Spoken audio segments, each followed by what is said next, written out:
Right, beta. Talking about another condition that is the ptosis in this video lecture. Well, ptosis, also known as the blepharoptosis, it's a condition in which there is the abnormal drooping of the upper eyelid.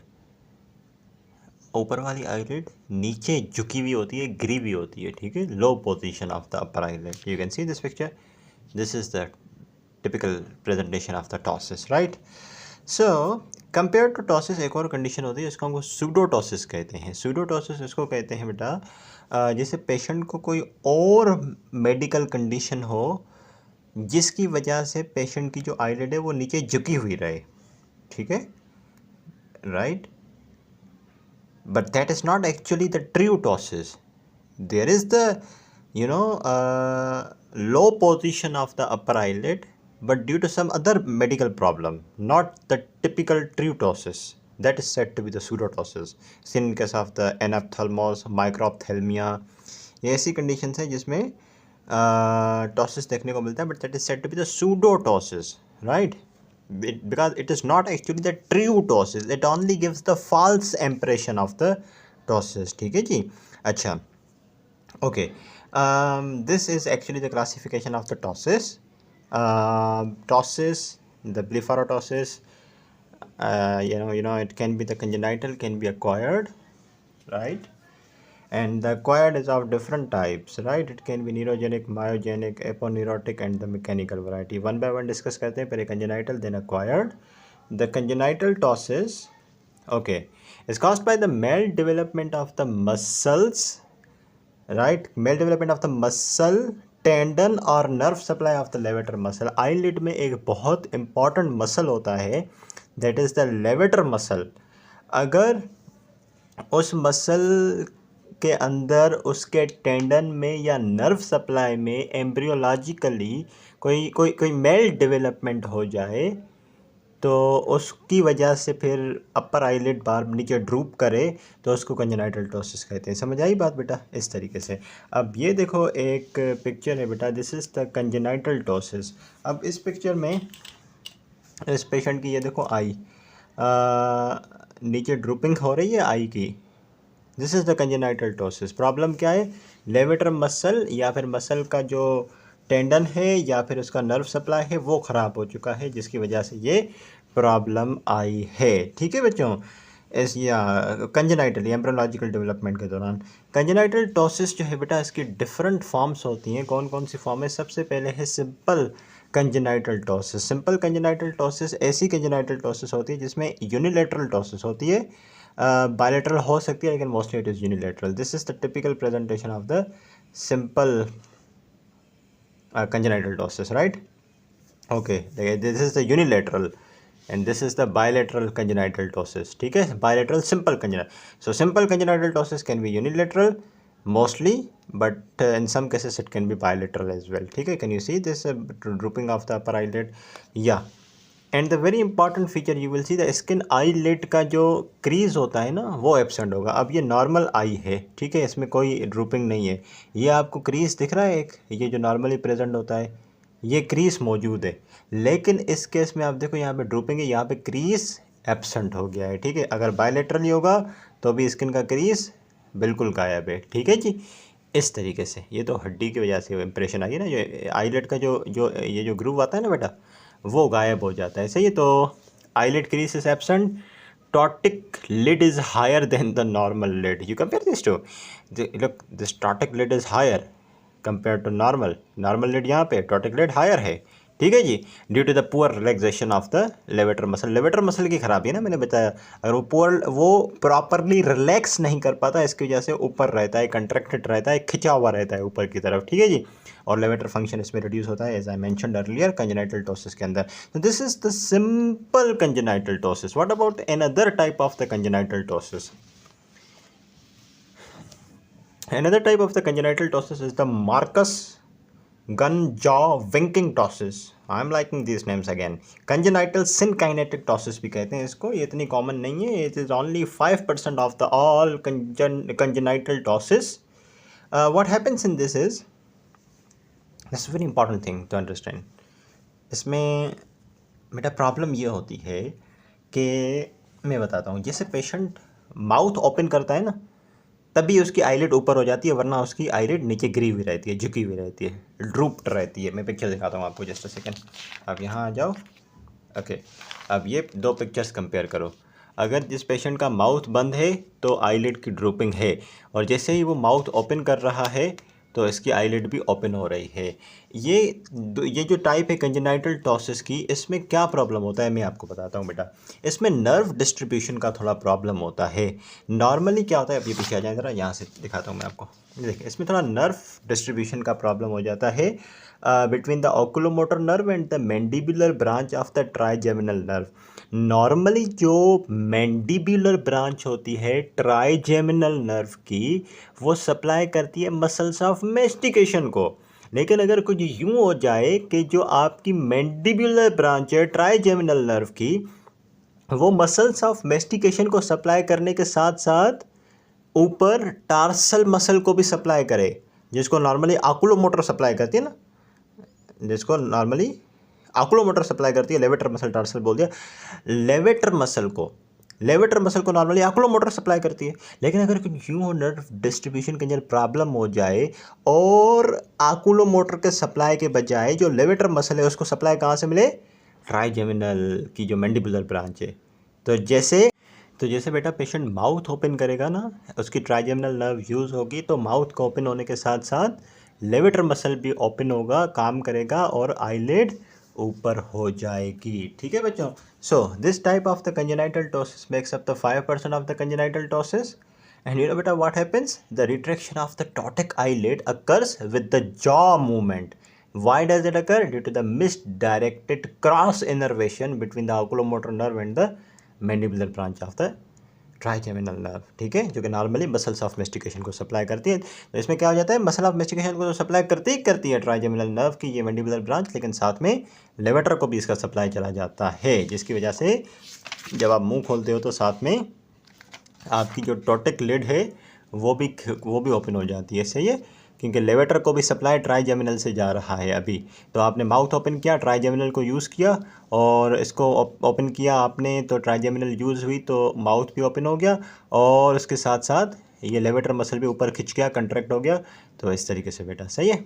Okay, then comes another type of बेटा congenital ptosis, that is the, just a second, zoom in it. Yeah, another congenital ptosis, that is the blepharophimosis syndrome. अच्छा, इसके अंदर तीन चीज़ें होती हैं। Patient को congenital टॉसिस भी होती है, इसके साथ ब्लिफारोफिमोसिस भी होती है, और इसके अलावा टेलीकैंथस, एपिकैंथस, इन्वर्टस, ये 3-4 चीज़ें होती हैं पेशेंट को। देखें, कंजेनाइटल टॉसिस की पीछे हमने 2 टाइप्स डिस्कस की, उसमें तो पेशेंट को सिर्फ और सिर्फ टॉसिस था, उसके अलावा कोई और मेडिकल कंडीशन नहीं थी। लेकिन ये जो कंजेनाइटल टॉसिस है, ब्लिफारोफिमोसिस सिंड्रोम, इसमें पेशेंट को कंजेनाइटल टॉसिस के अलावा दूसरी कंडीशन भी होती है, जैसे कि blepharophimosis, will talk about this later. Telecanthus, यानी कि 2 जो मीडियल कैंथस है उनके बीच का डिस्टेंस बढ़ जाना। एपिकैंथस जो है वो इन्वर्ट हो जाता है। ठीक है, ओके।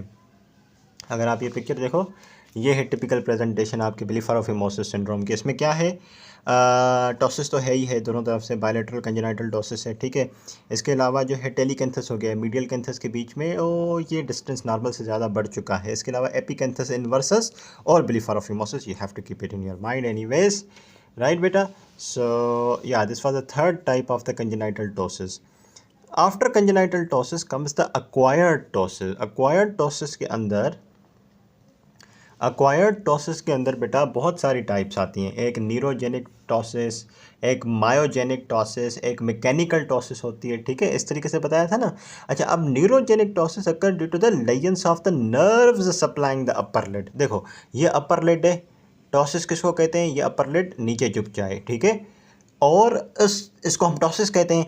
अगर ये आईलिड का नीचे झुकना नर्व सप्लाई में मसले मसाइल की वजह से हो तो उसको हम न्यूरोजेनिक टॉसिस कहते हैं। अब थर्ड नर्व जो ऑक्लोमोटर है उसकी पैल्सी भी हो सकती है, या फिर दूसरी मैं बताता हूँ हॉर्नर सिंड्रोम भी हो सकता है, जिसमें सिंपैथेटिक फाइबर्स जो है वो अफेक्ट होते हैं। अच्छा, आकुलोमोटर की palsy, it will lead to the complete ptosis due to the loss of the levator function. Oculomotor levator को सप्लाई करती है, आकुलोमोटर की पैल्सी होगी, लेवेटर मसल का काम खत्म, लेवेटर मसल का काम खत्म, आईलिड नहीं खुलेगी, नीचे ड्रूप करेगी। सही है जी, ओके। ऑक्लोमोटर के जाने से खैर सिर्फ ये तो नहीं होगा, और प्रॉब्लम्स भी होंगे, क्योंकि ऑक्लोमोटर बहुत सप्लाई देती है आँख को।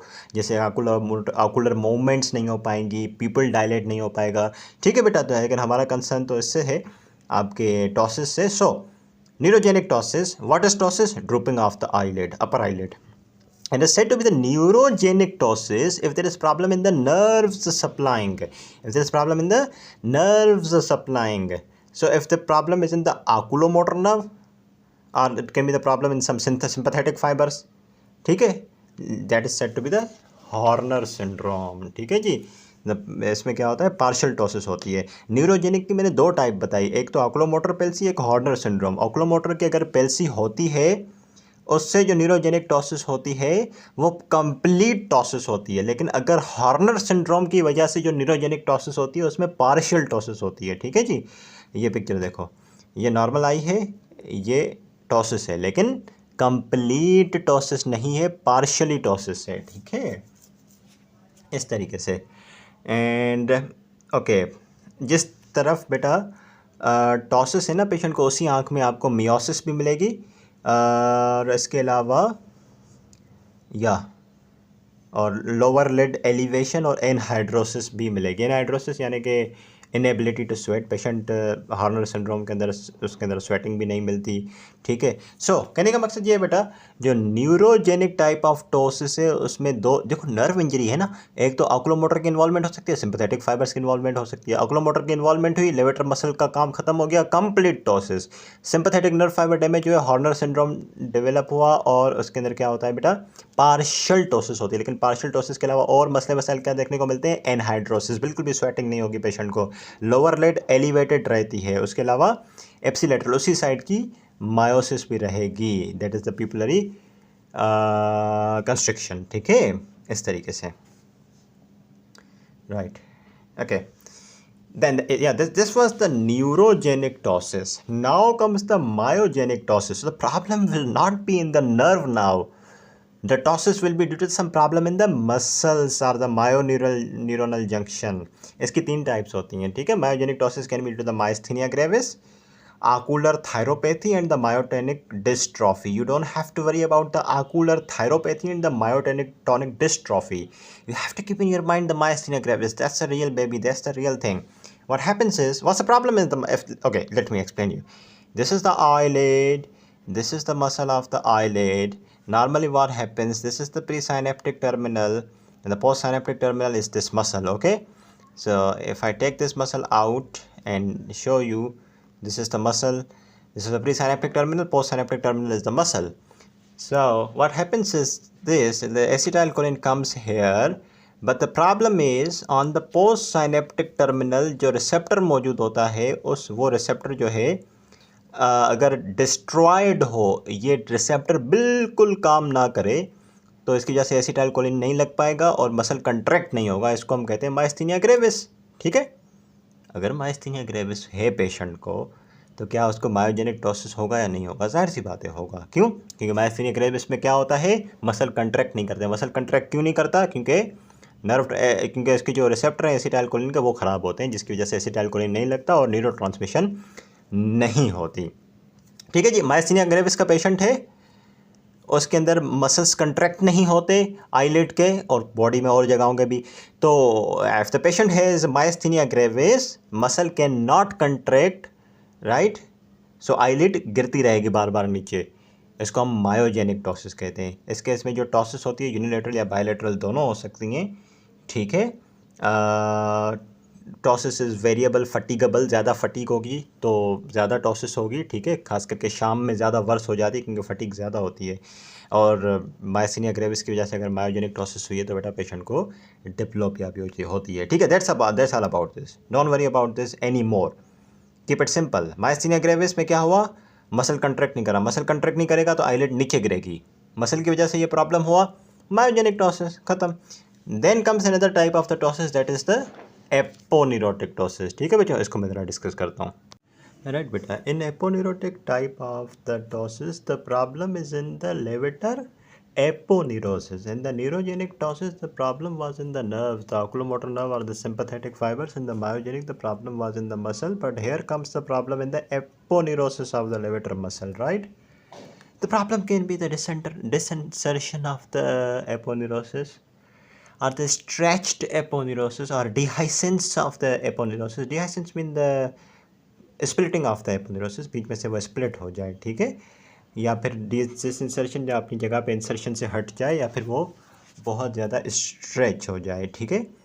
वेल एपोनेरोटिक टॉसिस जो है यानी कि लेवेटर मसल का जो एपोनेरोसिस है उसकी स्ट्रेचिंग, डिसइंसर्शन या dehiscence can be due to the ageing, तो फिर उसको हम senile type of aponeurotic ptosis कहते हैं। It can be due to the trauma, तो उसको traumatic type of the aponeurotic ptosis कहते हैं। Can be due to the, it can be due to the बेटा ट्रॉमा, राइट। ट्रॉमा के बाद भी एपोनेरोटिक टॉसिस हो सकती है, ठीक है, अगर एपोनेरोसिस का ट्रॉमा हो जाए, उसकी वजह से डिसइंसर्शन हो जाए, ठीक है। इसके अलावा तीसरी चीज़ मैंने बताया पोस्ट ऑपरेटिव, ऑपरेशन की, ऑपरेशन के बाद आपने एपोनेरोसिस को डैमेज कर दिया जिसकी वजह से you develop the ptosis and is said to be the aponeurotic ptosis, ठीक है बच्चों।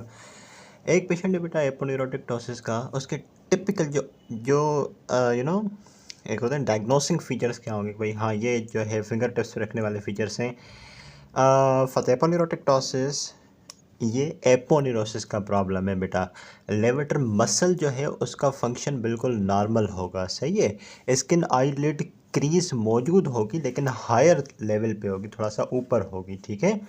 और उसके अलावा या can be unilateral, can be bilateral the aponeurotic ptosis. उसके बाद मैकेनिकल टॉसिस, ये वेट की वजह से होती है। लेट सपोज ये अपर आईलिड है बेटा, ना प्रॉब्लम, ये अपर आईलिड है, सही है, ना प्रॉब्लम मसल में है, ना प्रॉब्लम नर्व में है, ना एपोनेरोसिस में। प्रॉब्लम ये आईलिड के बड़ा ऊपर इतना बड़ा बोझ है, इतना बड़ा वजन पड़ा हुआ है जिसकी वजह से आईलिड नीचे झुक रही है, ठीक है जी।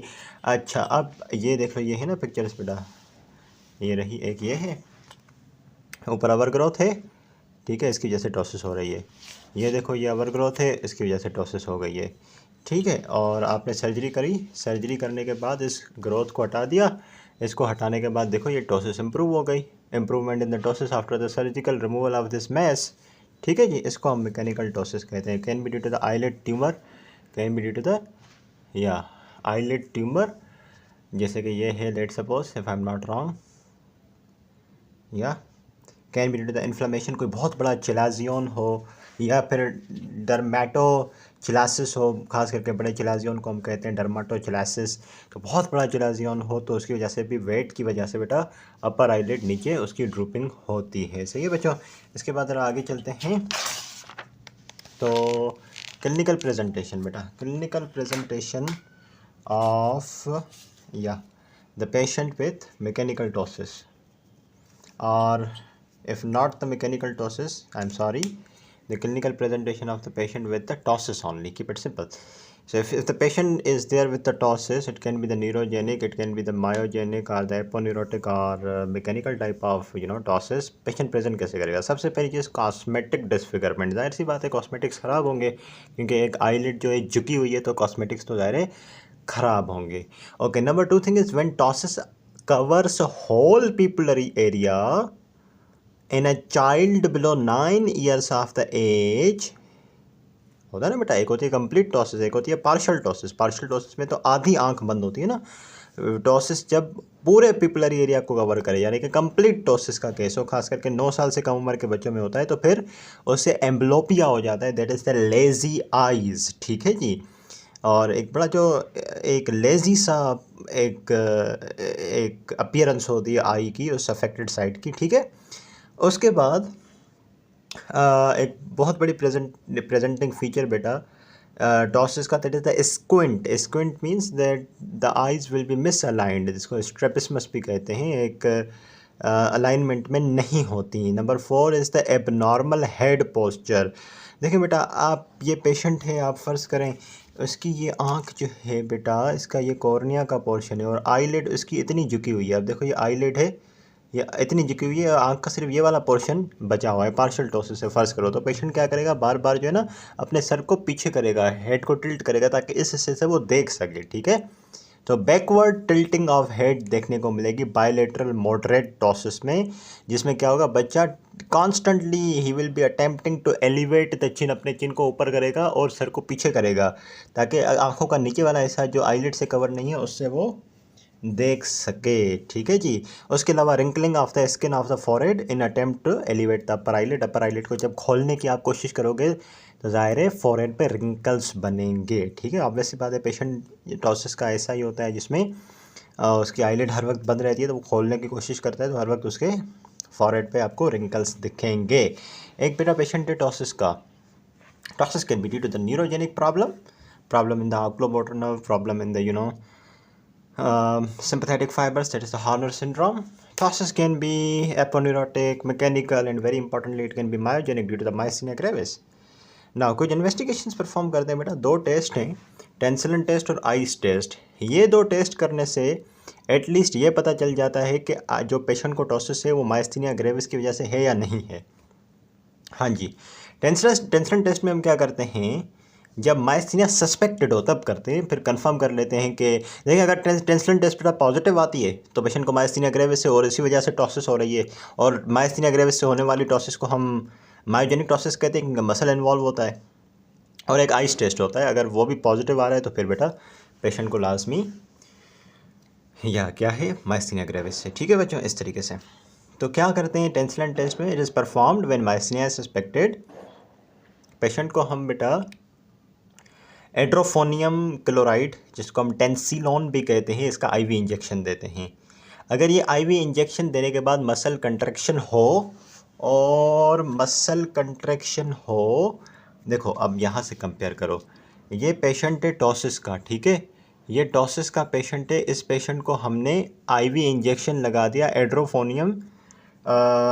एड्रोफोनियम क्लोराइड का, जिसकी बात क्या हुआ, देखो इसकी आईलिड खुल गई, पहले टॉसिस थी अब आईलिड खुल गई। इसका क्या मतलब हुआ, जब आपने पेशेंट को एड्रोफोनियम क्लोराइड दिया, एड्रोफोनियम क्लोराइड क्या है, एड्रोफोनियम क्लोराइड जिसको हम टेंसिलिन भी कहते हैं, वो एसिटाइल कोलिन ईस्टरेज इनहिबिटर है। मैं यहाँ पे समझा देता हूँ, रुको, चलो, अच्छा जी, यहाँ पे समझा दूँ तो ख़राब हो जाएगा, लेकिन खैर, okay, right, this is the pre synaptic terminal, this is the post synaptic terminal, this is the muscle, right.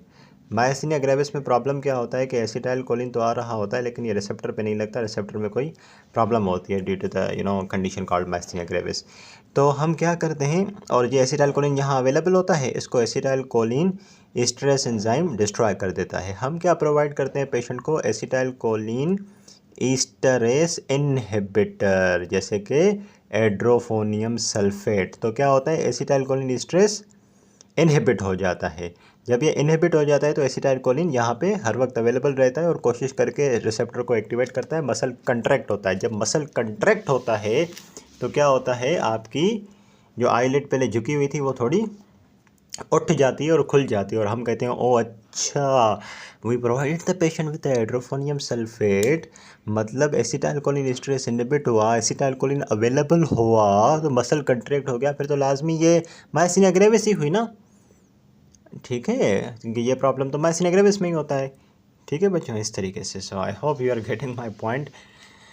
सो आपने पेशेंट को एड्रोफोनियम क्लोराइड दिया, अगर आँख इसकी आईलिड खुल गई तो टेंसिलिन टेस्ट पॉजिटिव है और पेशेंट को लाजमी मायस्थीनिया ग्रेविस है। उसके बाद आइस टेस्ट करते हैं, मायस्थीनिया के केस में ही करते हैं। हम क्या करते हैं बेटा, आईलिड के ऊपर पेशेंट को आइस लगाते हैं, बर्फ़ लगाते हैं, और उससे उसकी टॉसिस इंप्रूव हो जाती है। क्योंकि मैंने पीछे बताया था मायस्थीनिया ग्रेविस वेरिएबिलिटी होती है उसकी फटीग के साथ, ठीक है ना। उसमें जितनी ज़्यादा फटीगेबिलिटी होती है उतनी ज़्यादा आईलिड की ड्रूपिंग होती है। इसी वजह से शाम में जब आप थक जाते हो तो मसल जो आईलिड है वो भी फटीगेबिलिटी में जाती है, और टूसिस जो है शाम के टाइम पे ज़्यादा होती है।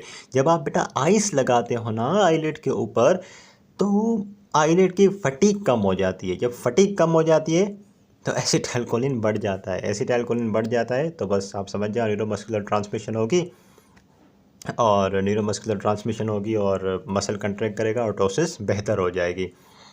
फिर हम कहेंगे ओके अच्छा, हमने आइस लगाई इस वजह से एसिटाइल कोलिन बढ़ता है, एसिटाइल कोलिन बढ़ता है, फर्टिकुलिटी कम होती है, एसिटाइल कोलिन का पे भी इम्पेक्ट होता है, एसिटाइल कोलिन भी बढ़ता है। ठीक है, सो एसिटाइलकोलिन बढ़ गया, आई सप्लाई करने से फटीगेबिलिटी कम हो गई, एसिटाइलकोलिन बढ़ने से मसल कंट्रैक्ट हुआ और आईलिड खुल गई. So this is the typical case of the myasthenia gravis. ठीक है. Okay, few more investigations we can do बेटा. The phenylephrine test. Phenylephrine test उनमें करते हैं अगर हार्नर सिंड्रोम सस्पेक्टेड हो तब, और इसके अलावा न्यूरोलॉजिकल इन्वेस्टिगेशन भी करते हैं ताकि पता चले कि या ओके न्यूरोलॉजिकल इन्वेस्टिगेशन भी बेटा करते हैं ताकि पता चले कि कोई ऑकुलोमोटर की पैल्सी तो नहीं है या फिर सिंपैथेटिक फाइबर्स डैमेज तो नहीं है. ठीक है बच्चों, इस तरीके से. ये फिनाइलेफ्रिन टेस्ट में थोड़ा सा समझा दूँ. हॉर्नर सिंड्रोम का जो पेशेंट होता है बेटा उसमें पीपल हर वक्त कंस्ट्रिक्टेड रहता है. ठीक है, यानी कि मियोसिस होती है. जब आप फिनाइलेफ्रिन टेस्ट करते हो अगर वो नॉर्मल आती है, यानी कि phenylephrine test is said to be the normal when there is the normal or the minimal dilation of the pupil, and the phenylephrine test is said to be the abnormal जब बहुत ज़्यादा dilation हो जाए. अब देखो हार्नर syndrome का patient है. हार्नर syndrome के पेशेंट में क्या प्रॉब्लम होती है? एक तो पीपल उसका कंस्ट्रक्टेड रहता है और दूसरा उसकी आईलिड ड्रूपिंग होती है. सही है. आपने फिनाइलेफ्रिन दिया पेशेंट को, फिनाइलेफ्रिन देने से कोई फ़र्क नहीं पड़ा ना. ओके, फिनाइलेफ्रिन देने से आईलिड ओपन नहीं हुई लेकिन जो पीपल था वो सिग्निफिकेंटली डायलेट हो गया. तो it's said to be that it is obviously suspected as the Horner syndrome. और अगर फिनाइलेफ्रिन टेस्ट नॉर्मल आ गई, नॉर्मल का क्या मतलब है कि मिनिमल डायलेशन हुई आपके पीपल की, then it is said to be the normal phenylephrine test and या there is no Horner syndrome at all. But if you keep in your mind the Tensilin test, the ICE test for the myasthenia, and phenylephrine test for the Horner syndrome, and some neurological investigation, keep it simple. It's really easy beta. What about the treatment plan of the ptosis? Depends upon the etiology कि myogenic है, neurogenic है, aponeurotic है, mechanical है, degree of टॉसिस क्या है, और function of levator muscle अभी तक बरकरार है या नहीं है, कितनी डिग्री तक बरकरार है. सही है. तो ये सारी चीज़ें बेटा देखनी है. तो अच्छा, मेडिकल ट्रीटमेंट भी होता है, सर्जिकल भी होता है. मेडिकल ट्रीटमेंट अगर मायोजेनिक है और न्यूरोजेनिक है तो कुछ मतलब देखो ना, पेशेंट को अगर मायोजेनिक है टॉसिस, वो ख़ास करके होती है आपके माइस्थीनिया ग्रेविस में, तो उसमें मेडिकल ट्रीटमेंट देते हैं. अगर न्यूरोजेनिक है, ऑकुलोमोटर की पैल्सी है, तो उसमें भी स्टेरॉइड वगैरह देते हैं, उसमें भी मेडिकल ट्रीटमेंट हो जाता है. लेकिन जैसे मैकेनिकल टॉसिस है, इतना बड़ा मैस है आँख के ऊपर, वो तो मेडिकल मैनेजमेंट से सही नहीं होगा, वो सर्जरी करके ही निकालना पड़ेगा, फिर जाकर टॉसिस सही होगी. एपोन्यूरोटिक टॉसिस है जिसमें क्या होता है, एपोन्यूरोसिस स्प्लिट हो जाता है, उस स्प्लिट को हम ड्रग से सही नहीं कर सकते, उसको सर्जिकली सही करना पड़ता है. तो मेडिकल मैनेजमेंट में बेटा मायोजेनिक और न्यूरोजेनिक टाइप तो सही हो जाती है टॉसिस की, लेकिन जो दूसरी टाइप्स हैं मैकेनिकल और ख़ास करके एपोन्यूरोटिक टाइप, वो मेडिकल मैनेजमेंट से सही नहीं होती. ठीक है बेटा. लेकिन जो सर्जिकल मैनेजमेंट है वो तो indicated in all the congenital varieties, congenital ptosis and in all other types of the ptosis. ठीक है. Aponeurotic, neurogenic, myogenic, whatever type of ptosis है, सर्जिकल मैनेजमेंट तो सब में जो है बेटा इफेक्टिव है, और ख़ास करके इन लोगों में जिनमें मेडिकल मैनेजमेंट फेल हो जाएगा. लेट सपोज एक पेशेंट है जिसको माइस्थीनिया ग्रेविस है, सॉरी, एक पेशेंट है जिसको माइस्थीनिया ग्रेविस है जिसकी वजह से मायोजेनिक टॉसिस हो गई. ठीक है. और मायोजेनिक टॉसिस के लिए आपने मेडिकल मैनेजमेंट दी, और अगर मेडिकल मैनेजमेंट फेल हो जाती है तो फिर आप आ जाते हो बेटा सर्जिकल मैनेजमेंट पे. ठीक है. अच्छा, अब जो सर्जिकल प्रोसीजर है डिपेंड करता है 2-4 चीज़ों पे, मैं आपको बताता हूँ. Just a second. राइट बेटा, for surgical procedure let me tell you the criteria. दो चीज़ें आपको समझनी है बेटा, डिग्री ऑफ द टॉसिस और लेवेटर मसल का फंक्शन, उसकी असेसमेंट. ठीक है. पहले देख लो डिग्री ऑफ टॉसिस. ठीक है. डिग्री ऑफ टॉसिस को जिस तरीके से बेटा, ओके, अब दो चीज़ें हो सकती हैं बेटा. Let me tell you the ptosis is graded as mild, moderate and severe. ठीक है. अच्छा, अब इस पे जाने से पहले अब मैं एक चीज़ आपको बताऊं. If there is unilateral, in case of unilateral ptosis, the vertical interpalpebral fissure width on both sides is measured. ठीक है. And the difference will indicate the degree of the ptosis. अब फ़र्ज़ करें एक पेशेंट है जिसको यूनिलेटरल इंटरपल्पेब्रल फिशर है, unilateral sorry टॉसिस है। तो ये पेशेंट आप फर्स्ट करनी, इसमें देखना आप यूनिलेटरल टॉसिस एक साइड पे नहीं है। तो जो इंटरपल्पेब्रल फिशर है ना, यहाँ से लेके यहाँ तक, इस ऊपर वाली आईलिड और नीचे वाले आईलिड के बीच में इंटरपल्पेब्रल फिशर, इस साइड का और इस साइड का दोनों का मेजर करेंगे। ठीक है, जितना डिफरेंस ज़्यादा होगा उतना जो है टॉसिस की सीवियरिटी ज़्यादा होगी। तो difference indicates the degree of the ptosis. ठीक है, जितना कम डिफरेंस होगा दोनों के बीच में, मतलब सीवियरिटी टॉसिस की उतनी कम है। ठीक है ना। अच्छा, इन बायलेटरल केसेस फिर हम ये इंटरपल्पेब्रल फिशर नहीं देखते। In bilateral cases the amount of cornea covered by the upper lid and then subtracting 2 millimetre. कैसे, मैं बताता हूँ। अगर बायलेटरल केस है ना बेटा टॉसिस का, अब ये बायलेटरल तो नहीं है, खैर ये यूनिलेटरल है, तो हम क्या करते हैं, दोनों साइडों का देखते हैं। अच्छा, ये जो कॉर्निया का कितना पोर्शन जो है वो कवर हुआ है आईलिड से, यहाँ से लेके यहाँ तक, ये यहाँ से लेके यहाँ, ये ऐसा कवर हुआ है ना बेटा कॉर्निया का आईलिड से, और इस साइड को इस साइड से दोनों को देखेंगे। ठीक है बेटा, फ़र्ज़ करो ये भी टॉटिक आई है और यहाँ तक इसकी आईलिड कवर है, फ़र्ज़ करो, तो यहाँ से लेके इसको ऊपर तक देखेंगे कि कितना ऐसा कॉर्निया का कवर है, फिर उसमें से माइनस कर देंगे 2। फ़र्ज़ करें बेटा बायलेटरल टॉसिस का पेशेंट है और उसका जो कॉर्निया का हिस्सा कवर है आईलेट से वो है 4 मिलीमीटर। ठीक है, तो उसमें से हम माइनस कर देंगे 2। क्यों माइनस करते हैं हमेशा, क्योंकि नॉर्मली भी 2 मिलीमीटर वैसे ही जो है वो कवर्ड होती है नॉर्मल इंडिविजुअल्स में भी ना, तो 2 माइनस कर देंगे तो आपके पास आ जाएगा 2। ठीक है जी, 2 millimetre will be the degree of the ptosis in case of the bilateral cases. I hope now you understand. अच्छा, अब माइल्ड टॉसिस कब कहते हैं? ओके, हम ये माइल्ड मॉडरेट सीवियर इस सेकंड की बेस पे हम बना रहे हैं, बायलेटरल केसेस के बेस पे। अगर बेटा रिजल्ट जो है 1.2 to 2 मिलीमीटर आ रहा है, यानी कि देखो दोबारा बता दूँ आसान करने के लिए, एक पेशेंट है जिसकी जो कॉर्निया का पोर्शन है कितना कवर्ड है बेटा, 4 मिलीमीटर कवर्ड है, तो उसमें से 2 माइनस कर देंगे नॉर्मल जो होता है, तो आपके पास आ जाएगा 2। अगर एजफर जो है बेटा आपका 1.2 से 2 के बीच में आ रहा है तो that is said to be mild ptosis, और अगर 3 तक आ रहा है तो मॉडरेट टॉसिस, अगर 4 आ रहा है तो इट्स अ सीवियर टॉसिस। ठीक है जी, इस तरीके से। ओके, इसी के एक और एग्जांपल देता हूँ। फर्स्ट करें ये पेशेंट है टॉसिस का, ठीक है, बायलेटरल इसको टॉसिस है। हम देखेंगे कि इसके कितना हिस्सा जो है ना बेटा कॉर्निया का इस आईलिड से कवर है। फर्स्ट करें कॉर्निया का मैं मान लेता हूँ कि 6 मिलीमीटर हिस्सा जो है वो कॉर्निया से कवर है। कितना ऐसा कवर है? 6 मिलीमीटर कवर है। ठीक है जी, उसमें से मैं 2 सब्सट्रैक्ट कर दूंगा तो मेरे पास आ जाएगा 4 मिलीमीटर। अब मुझे बताओ ये 4 मिलीमीटर हिस्सा जो है अगर आंसर आए तो it should be categorize as mild, moderate और severe ptosis, severe degree of the ptosis. ठीक है जी, ये एक चीज़ आप देखोगे। अब दोबारा रिकैप करो, यूनिलेटरल टॉसिस हो तो उसमें क्या देखते हो, इंटरपल्पेब्रल फिशर, दोनों साइड का कंपेयर करते हो। ठीक है, और अगर बायलेटरल हो तो आप देखते हो कॉर्निया का कितना हिस्सा इस आईलिड ने कवर किया हुआ है। ठीक है, उसमें से 2 सब्सट्रैक्ट कर देते हो। अगर आंसर 1.2 से 2 आए तो वो माइल्ड है, अगर 3 मिलीमीटर आए तो मॉडरेट है, अगर 4 मिलीमीटर आए तो सीवियर टॉसिस है। ठीक है बेटा, उसके अलावा लेवेटर मसल फंक्शन को भी असेस करते हो। या the function of levator muscle में भी normal, good, fair and poor. ठीक है, if the value comes between 15 to 18, ये असेसमेंट ऑफ लेवेटर मसल की बात हो रही है। If it is 15 to 18 it's a normal levator muscle and levator muscle is functioning very much good, very, it's all normal. But if it is 9 or more but less than 15, it is said to be only good, not normal. If it is between 5 to 8 millimeter, it is said to be the fair, and if it is 4 millimeter or less, it is the poor function of the levator muscle. ठीक है बच्चों, इस तरीके से।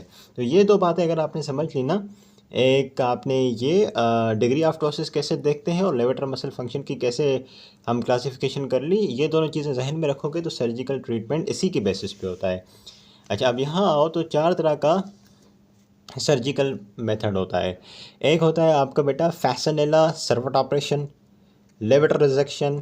तीसरे number पे क्या है, ब्राउ सस्पेंशन प्रोसीजर, जिसको सिलिंग प्रोसीजर कहते हैं। जो था एपोन्यूरोटिक स्टेंटिंग।